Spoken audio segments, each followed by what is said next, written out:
Hi, welcome. I'm Carolyn Shavino. I am your work coach, if you will. Welcome to what's happening in the world of work, Aurora. What is happening in the world of work? I have an amazing guest today. I know I say that every week, but seriously, I have an amazing guest this week. Her name is Junie Felix, and I am going to let Junie tell you about who she is, why she's here, and then we're going to go down her journey. She has written a book or two. She is also a public speaker, but I'll let her get into that herself. But welcome, Junie. I am so pleased that you are on the show today. Oh, it's just an honor to be here, Carolyn. Thank you. The work that you're doing is really near to my heart, so it's really an honor to be here. Well, tell us about you. Tell the city of Aurora about you, Junie Felix. Well, I'm an author, as you mentioned, a speaker. I'm also a radio host. I've got about 22 years of professional broadcasting experience. I've been doing that for a long time, but it's by no means the only thing that I do in addition to the writing and speaking. And on airtime, I'm also a teacher of the science, models, and methods of behavior design out of the Dr. B.J. Fogg Stanford Behavior Design Lab. And so I'm just really passionate about helping people to discover holistically healthy strategies for enjoying this adventure called life. Yes, absolutely. And we definitely need that in the world of work, especially today. You know, I've said this before since COVID. Sometimes individuals still have the fear factor. Oh, yeah. Sometimes they still have the factor of, I don't like this, so I'm just walking away from it. Yeah.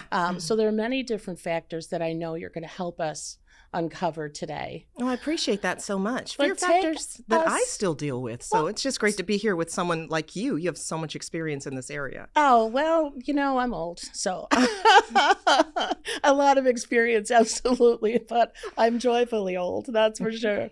But anyway, again, thank you for being here, Junie. Take us to, your path to being a radio show host. That's huge.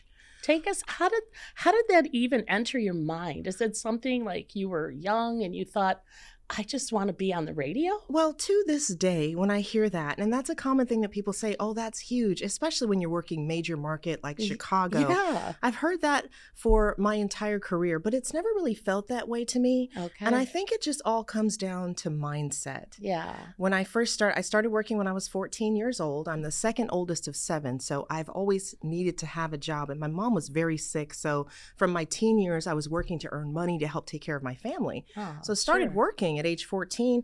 And then as I got, into my high school years, I took computer programming in the 10th grade. It's actually where I met my husband in the 10th grade. I was 15 and a half. He was 15 and a half and I was 15. Okay. But took computer programming because as a 9-year-old, I started wondering, how do computers work? I want to learn how this works. And so just carried that seed with me until high school, took computer programming and thought, okay, I'm going to be a technologist. I'm going to go into computer science because it's just so fun and fascinating.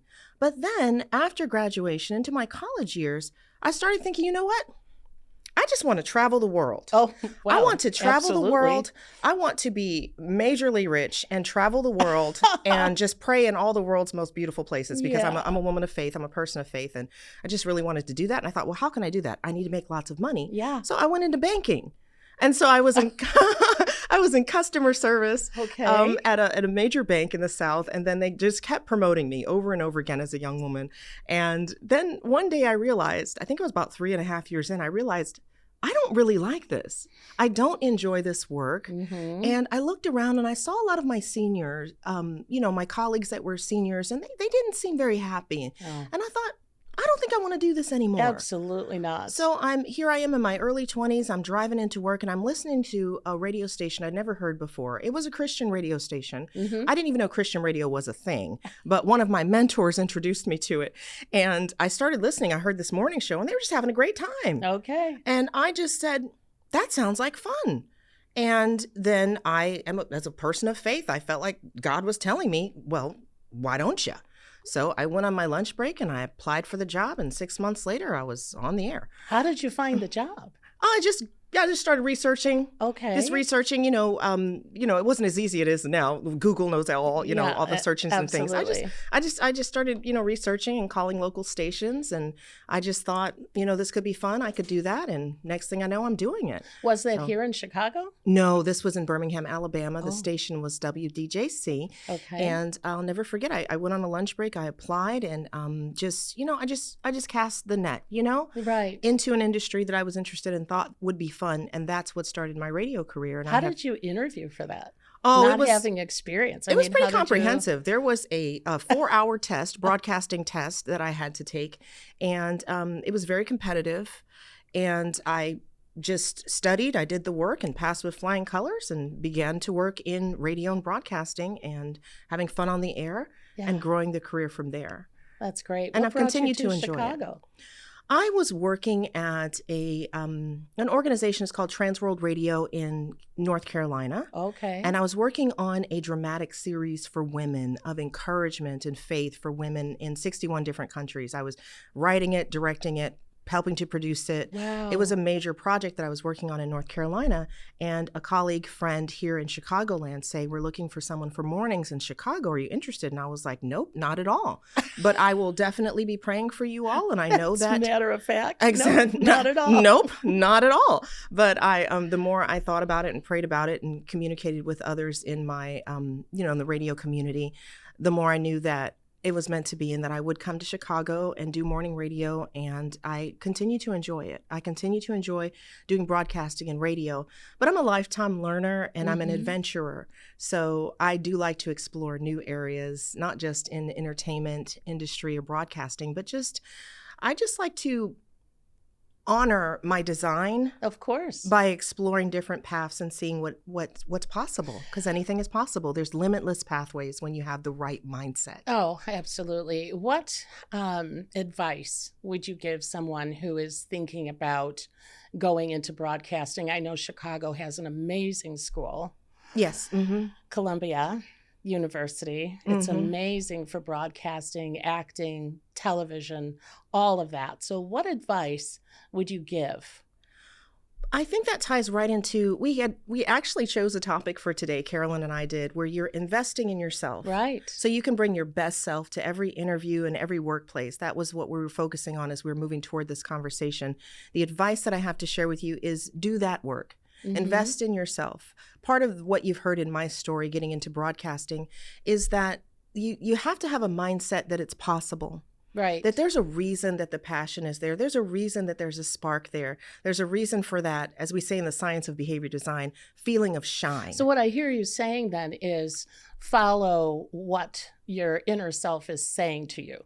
So for example, if somebody is thinking about becoming a broadcaster, but yet they're not feeling that impulse, if you will, they're feeling something else. They're feeling of going into, I don't know, maybe marketing, maybe graphic design, something of that nature. Yes. So my question to you is, what is that spark? How do you identify what that gifting is? Well, that becomes a part of doing the work of, it's there for a reason. There's a reason that it gives you what you're calling the spark, or what I would call the shine, the feeling of shine. And that's an important reason. So you've got to get down, you've got to become a student of yourself. You're U101. That's the course. Yeah. And spend the time, make the time to determine, okay, this is an industry that I'm interested in, or that seems really fun. One of the things that I love to do at night to calm my mind is watch Antiques Roadshow. It's one of my favorite programs. Okay. And every time I watch it over the years, I'm like, you know what? That woman who does the voiceover work for that show, she's living the dream. She's got a good job. Yeah. And, I started thinking recently, maybe I could do that. I've not done voiceover work, documentary work, but that could be fun. So what you do is you take that little spark, that little moment of good feeling, that shine, you maybe get a journal, maybe get, record on your iPad or your smartphone. I'm really feeling that this is important. And then lean into it. Take the time, learn more about it, learn about all the different levels that are involved in that particular industry. And where you are right now, there's got to be a place where your skills can shine. And then just be courageous enough to make the call, or even stop by in person Right. and find out ways that you can create connections and build relationships in that industry Yeah. and start leaning more toward what you feel it's time for you to do in this season of your journey. Right. And I speak to a lot of college students, and not just college students, actually, but a lot of individuals going into the workforce, because that is my, obviously, that's my forte, if you will, Yeah. is work. So what I hear a lot of individuals saying is, Carolyn, you're a coach. I don't know what to do. Yeah. Mhm. I don't know what I want. I like this. I like this. I just don't know what I want to do. What would you say to me if I were to come to you Mhm. with all of your background in behavioral design? And if I were one of those students and I said to you, Junie, I'm lost. Mhm. I don't know what I want to do. I know I'm talented, but I like many different things. Yeah. Help me. Well, I would first say that's amazing that you're getting started. Just asking those questions is a tiny but mighty step. Saying, I don't know what I want to do. I don't know where my skills are. That's a great place to start. And the mindset of tiny is so important. As human creatures, we're designed to move forward through literal baby steps, and we never grow out of that. We Yeah. never grow out of Good that. point. That's the first thing you need to remember, is that you move forward in tiny but mighty incremental baby steps. Mhm. And another thing to remember to know is that the science has proven that we change best by feeling good, not bad. So if you're following your Yeah. question with, I don't know what I want to do, I guess I'm just a loser, or I'm going to fail. If you're following that question with things that are making you feel bad about yourself, then you are slowing yourself down and maybe even coming to a complete stop. Great point. So you need to get into the habit of seeking and finding and celebrating what's good, no matter how tiny, and then focusing on that and narrow things down so that you don't have all these multiple objectives and aspirations. Let's just have one objective. When I got into radio, my one objective was to get into radio, which is a big abstraction. But the more I leaned toward it, Yeah. I was listening to the morning show. I thought that would be fun. Eventually, I'm doing mornings. I started out just in the community, Yeah. interviewing people in the community who were doing good work all over Birmingham. I had a show called Birmingham Horizons. Wow. I did production and writing for that, where I'd go out to these nonprofits and I would interview these people who were sharing hope and love and light in the community, Yeah. which gave me experience not only with the community that would later become my listeners when I was a morning show host in that same community, but also building those relationships and getting confidence in the industry that I was interested in. Yeah, we sure need that now. Mm-hmm. Definitely. You start We need tiny more shows like that. and have compassion and grace with yourself. That's Yeah. what I would say. You don't know what to do right now, but guess what? Just you asking that question is the first tiny but mighty step toward discovering what it is for this season. Where would somebody find resources, though? I mean, you're sharing this now, and somebody watching the show, where would they go to find the resources? Is there a way for them to contact you? And if so, how do they contact you? I like to keep things simple.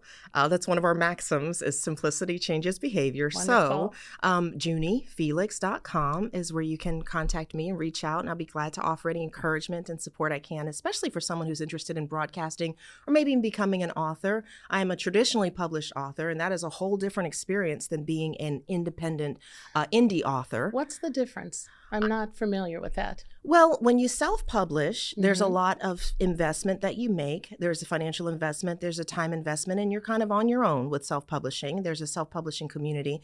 But when you're traditionally published, you got a team. So there's a benefit to it in that way.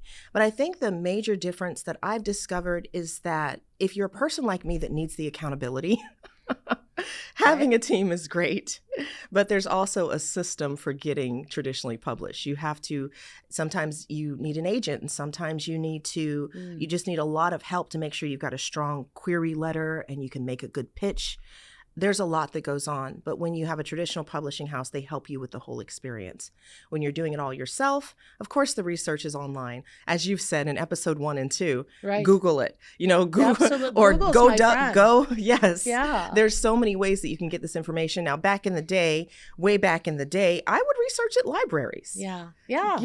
if it's an industry you don't have Absolutely. any experience with, just find out the ways, the baby steps you can take to get involved in that industry. And if you're job searching right now and you're feeling a little desperation that comes from, the financial part of it, Exactly. recognize the fact that job seeking is emotional work. Being in transition, It's difficult. yes, is emotional work. Yes. So it goes back to, I don't know where to start. And you might be tempted to be hard on yourself, and you might feel exhausted at the end of the day Mm-hmm. from having this huge cloud of ideas and not really knowing where to focus.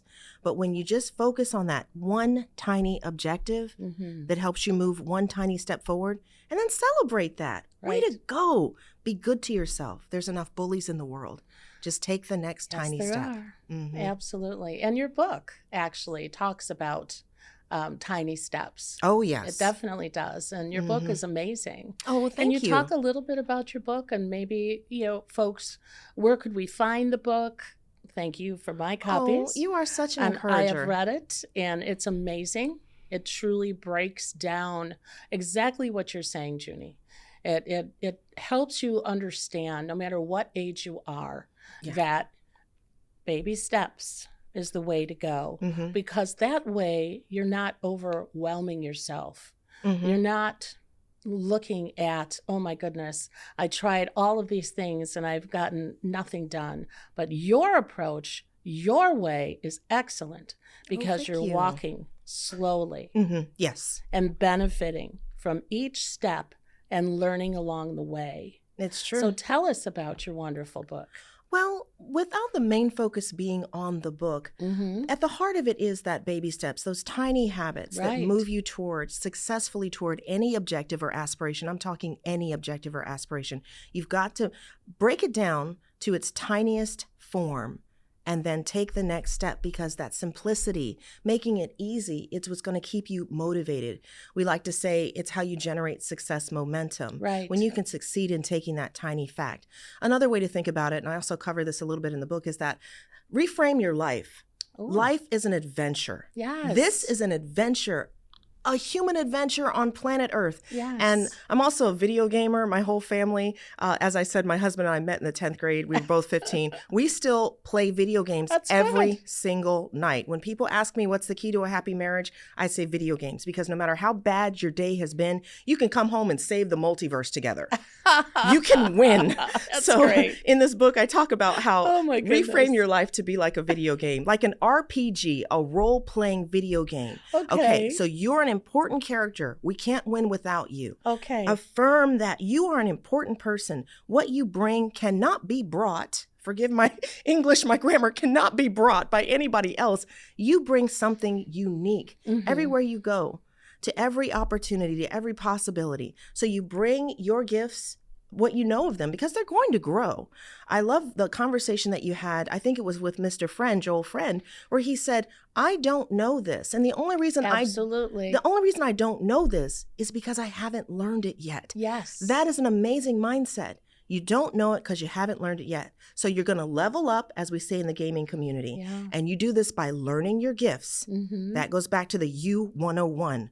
Learn your gifts. Take the time. What do I enjoy? Right. What am I good at? What would I like to become better at? What tiny but mighty next step can I take toward that specific objective? And Learn your make it gifts. about you. Don't make it about, well, I admire someone, so I want to be just like them. Yes. That Mhm. just really sends a warning to me. Yeah.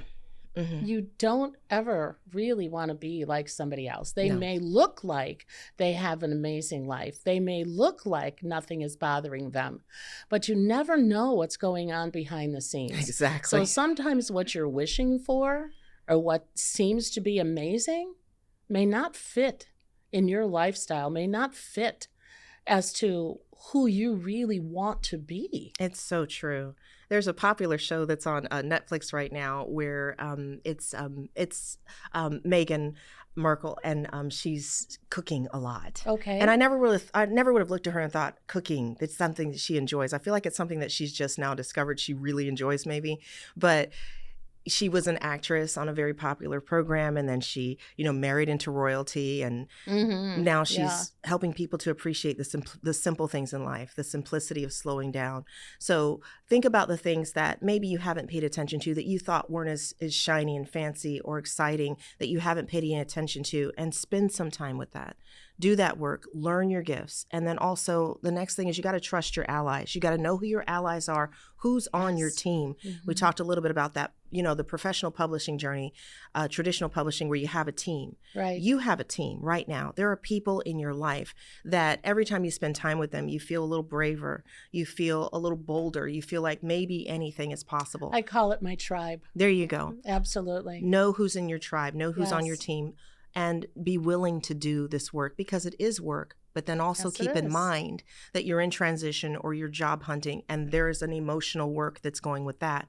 So you're going to finish the day completely exhausted, but celebrate. I've done good work today. Right. Even if it was just researching the industry that I'm interested in, even if it was just contacting, texting, or DMing someone who's in my tribe for encouragement, you're doing the work. Exactly. And no step forward is too tiny. And also stepping out of something that you find complacent. Yeah. I have a friend who has been in customer service for quite some time, Mm-hmm. and she tells me often, I'm so bored, but I can't afford to leave because of the benefits, Mm-hmm. because I'm a single mom, Yeah. and because I have to pay bills. So Don't we all? many times when people feel stuck Mm-hmm. in a place where they're not finding joy, they're Yeah. not finding growth, they're not finding support, they're not finding development, what would you say in that instance to somebody looking at you, Judy, Mm-hmm. and saying, what do I do? I don't like it here. Help me.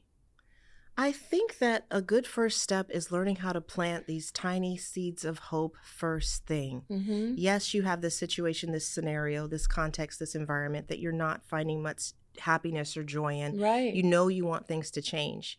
Think about when you first started. You were excited, right? You got the Mhm. interview, you got the job, and now it's 15 years later and you're like, what am I doing Now, here? what else is there? That's right. It could be a growing pain. Yeah. It's time for your light to shine somewhere else. So first Mhm. recognize that this could be a very good thing. It's a spark that's leading you in the direction you need to be for this season in your journey. Right. And start the day with hope. I would even prescribe one of the methods that we teach is called Tiny Habits, as we mentioned with my book, but we have something called the Maui Habit, and it's just really so fun and easy. What's that? And the Maui Habit was created in Maui. That's why the name is. My mentor and Dr. BJ Fogg at Stanford. You just, as soon as you realize you wake up, as soon as you put your feet on the floor, you say these words, it's gonna be a great day. Say those words. It's gonna be a great day. Outstanding. You're planting a tiny but mighty seed of Yes. hope. And it's got a built-in celebration, because as you plant that seed of hope, you feel that spark of joy. You feel that moment of shine. And it gets you off to the right start, puts you in the right mindset to begin designing good moving forward. How are you going to walk that out? How are you going to live that out? Right. Now think about the alternative, planting a seed of, oh, I hate my life. Exactly. Today is going to be just like yesterday. Mm-hmm. Try planting a tiny seed of hope instead and watch what happens. So I started out with a lifestyle of starting with the Maui Habit. It's going to be a great day. That's great. And as that started to grow, my new one is today is a day of victory. I'm going to succeed. Today is a day of victory. Yeah, I don't know what's to come, but I know it's going to be good. that's wonderful. So plant a tiny seed of hope to put yourself in the right mindset. Yeah. Like when people say, oh, broadcasting, radio, major market, smaller market, that's so big.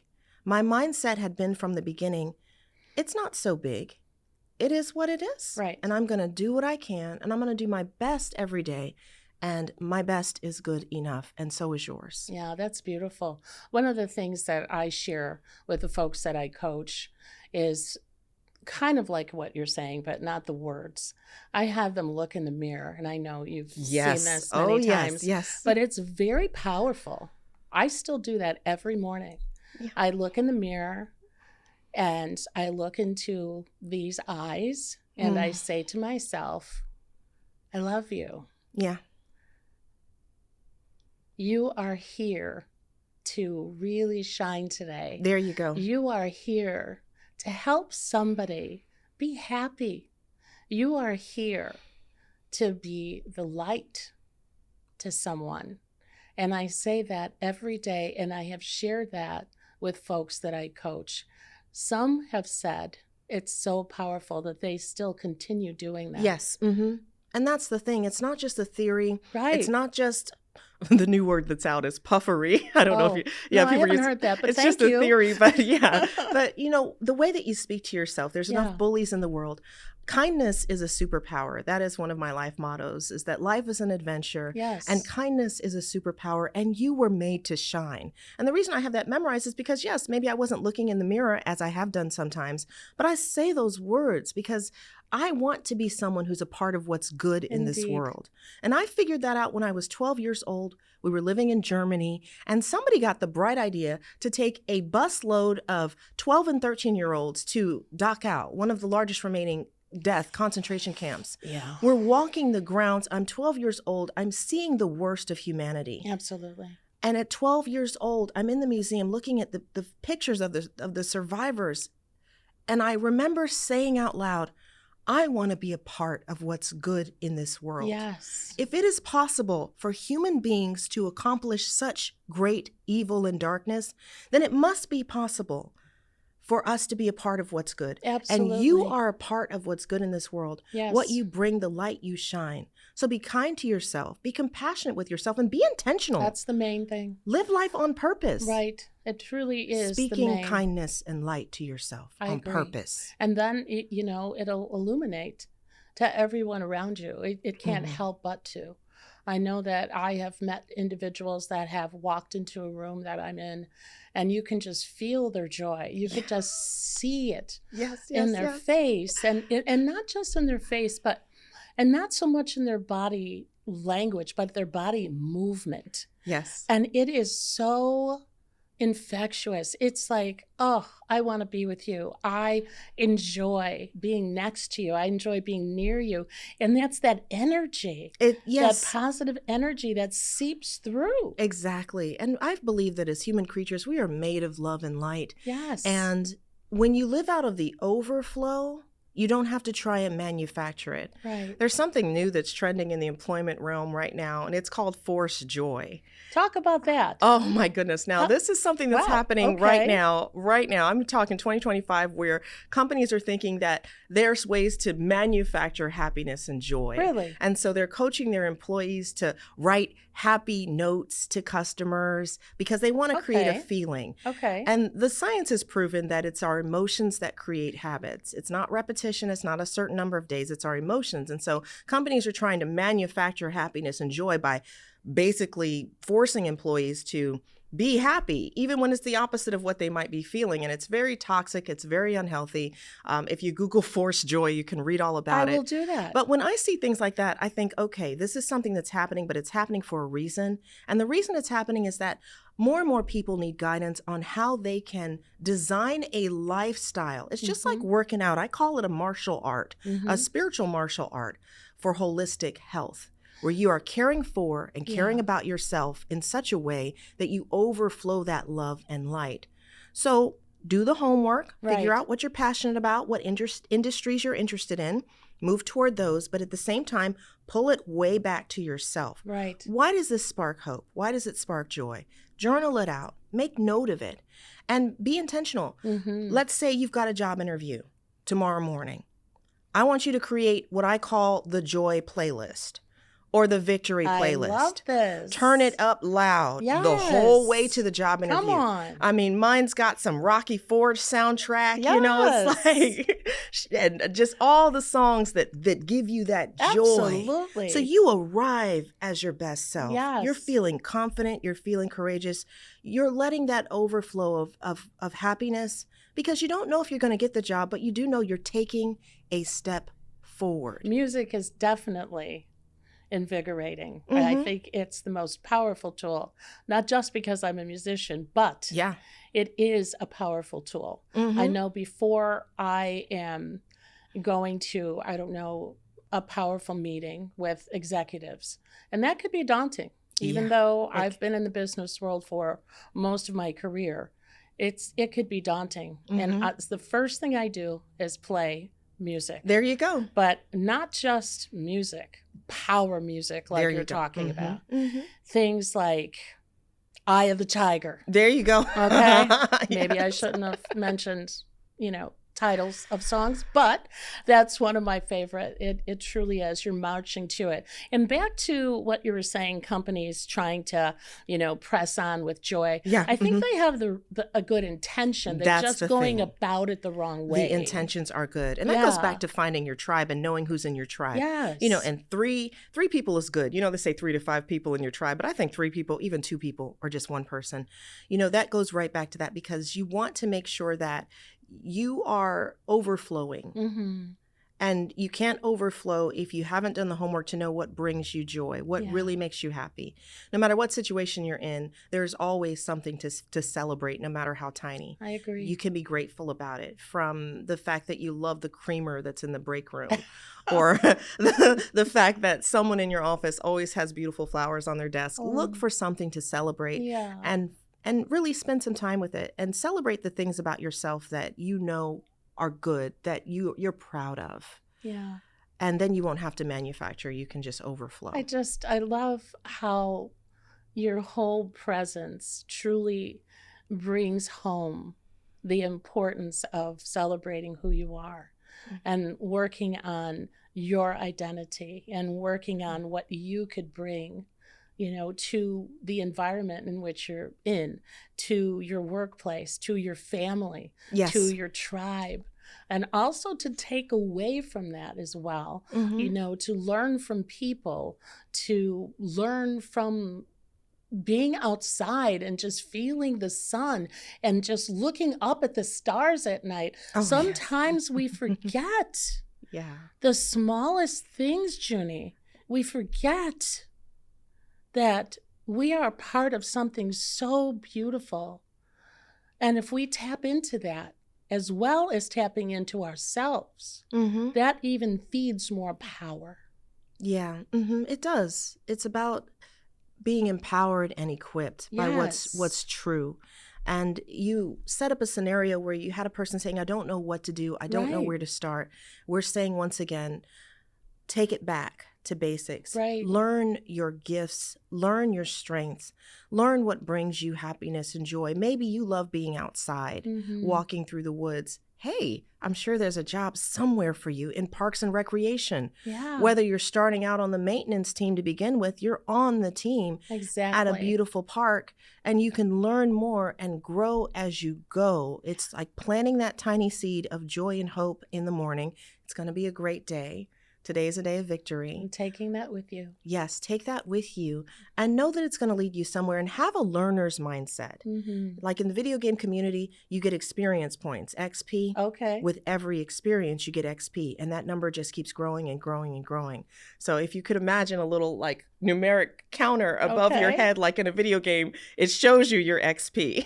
And so with every experience, every conversation, every interview, you are moving forward toward your objective and aspiration, and you are succeeding toward it because you took that next tiny step forward. Taking action, yes. But you have to start at home. Agreed. Take good care. Self-care is never selfish. Right. Self-nurturing is necessary. For example, if you're like me and you're a childhood complex trauma survivor and you weren't nurtured and cared for, learn to self-nurture. Nurture and care for yourself. I think it was a Gallup poll recently that said 39% of employees reported that they don't feel like anyone cares about them as a person in their job. That was a recent poll that was taken. Nobody cares about me. All right, I hear you. But are you caring for and about yourself? Exactly. It is not fair to expect another human, be they a sibling, a spouse, a boss, a coworker. It is not fair for us to expect someone else to care more about us than we care for ourselves. Good point. And it's illogical. So pull back, take care. Okay. Brainstorm and focus toward 1 or 2, 3 might be too many, specific, concrete objectives. Beautiful. You are amazing. You Thank truly you. are. You are too. You inspire me. I just feel like we need to know how to contact you. Again, we need to hear your show. We need to see your face in the community here in Aurora. We need to tap into who you are because you give so much hope. Oh, thank You you. give inspiration. But most importantly, you come with knowledge. You come with self-care that you've had to do Oh, yeah. from a very young age. And that's another show, which Yeah. I want to do with you, I'd be glad to. because a lot of us feel, as you just said, nobody cares. Nobody cares. And unfortunately, there are some people that truly have no one, Yes. Mm-hmm. and all they do have is themselves. Mm-hmm. So I would like for you to come back, please, and really break it down more so, specifically Okay. about how to self-care. Just focus on that one piece. How do I take care of me? Okay. How do I do that Mhm. with nobody else around? Yeah. And then resources, because we all need, you are your techie self. I'm a researcher. I have been before we had Google. I Yes. knew how to research. I'm a bookworm. I could work a library. I knew how, Okay. but I had to I work because books. yeah, when you don't have healthy parents, Right. you have a choice to make. Am I going to figure out how to do this thing called life, Yes. or am I going to just copy what I've been shown? It's a choice, indeed. It's a choice to make. Yes, it is. Yes, yes. It's all about choices. And that's why my book is called You Are Worth the Work. Yeah. Because brothers, sisters, friends, it's work, but you're worth the work. Yes. And that's the first step. Just know you're worth the work, and you have something to bring that no one else can bring. You have a gift to share and a light to shine. That's just the truth of it. That's what kind of creatures we are. Yes. And we change best by feeling good, not bad. Go back to when you're a little baby. Everyone who spends time with a baby knows this. Yeah. The baby opens their eyes, celebration. Mhm. The baby holds their head up, celebration. We never grow out of the need for those tiny celebrations. Right. That's what helps us keep moving forward at any age. So find ways, seek, find, and celebrate what's good, and do the work. And you will move forward towards your objectives successfully. Well, thank you. Thank you very much for all of the knowledge that you've shared today. Thank you for leading us to pathways where we can do some work today. Yeah. Do some work at any time of the day. One thing that I'd like to share before I say goodbye to all of us here in Aurora, the city that I love, I would like to say it's important to start now. When people say, I'll do it tomorrow, I'll do it tomorrow, sometimes tomorrow just doesn't happen because there are so many obstacles that get in our way. So please start now. Start right in this moment. We're going to have Junie Felix back. And again, please reach out to her. Junie, one more time, how can people reach out to you? Okay, and I want to tell you what to do when you do. Please. Just stop by juniefelix.com and you can click on the contact tab and just message me and tell me what songs. This is a specific assignment. I love it. Tell me what songs are on your joy and your victory playlist. What's that playlist you're going to be blasting on your way to your next interview or on your next trip to work so that you show up as your best self, feeling that you're ready to win the day. So when you write to me on the website, juniefelix.com, Yeah. I want to know what songs you're putting on your joy and victory playlist. Well, you heard it, everyone. I gave you homework. Get ready. Get ready for that homework. Definitely. Well, I want to thank you. Very special guest. Thank you. Thank you all for listening. Thank you, Aurora Cable TV Network. I look to my left because the producer is out that door. So I just want to thank all of them here at the Aurora Cable TV Network. They are so amazing and so joyful to work with. They are knowledgeable. They are extremely professional. and yet calm and welcoming, so we can just sit here and have a conversation. Thank you, Carolyn Schiavino. Until next time, bye.